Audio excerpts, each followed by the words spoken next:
noriu pakalbėti apie tokį įdomų dalyką, kodėl tu neturi pinigų. Yra plati tema labai, bet vienas iš pagrindinių tokių momentų, iš tikrųjų, tu turi pinigų. Tu pasitikrink savo banko sąskaitą, jeigu jinai nėra minusinė, pasitikrink piniginę. Aš garantuoju, namuose vis tiek mėtos nors 1 centas. Ir tu sakai, neturi pinigų, pats savo meluoji.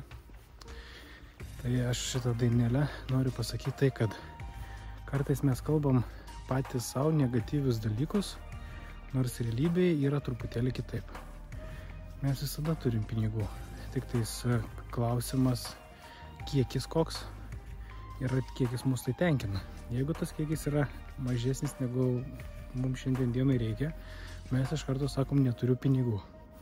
O pasąmonė labai paprastai. Jinai žino, kad tu turi pinigų ir tu sakai, neturiu pinigų. Jinai traktuoja tai kaip kažkokį negerą darinį ir sako, okei, neturiu pinigų ir neturėsi.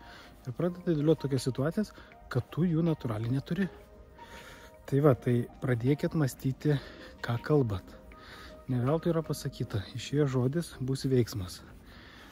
Tai va, tai sąmoningai galvojat, sąmoningai darot sprendimus, mąstymo sprendimus. Jeigu tu turi pinigų, tai sakai, taip, aš turiu pinigų, bet jų neužtenka.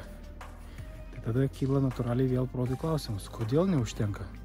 Ir taip tai įsisuki tą mąstymo ratą, kad tu pradedi galvoti ir ieškoti sprendimų, kaip juos uždirbti.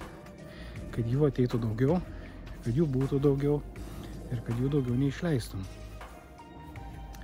Tai va, aš Nerijus Rupšys, hipnoterapeutas, pinigų raktininkas.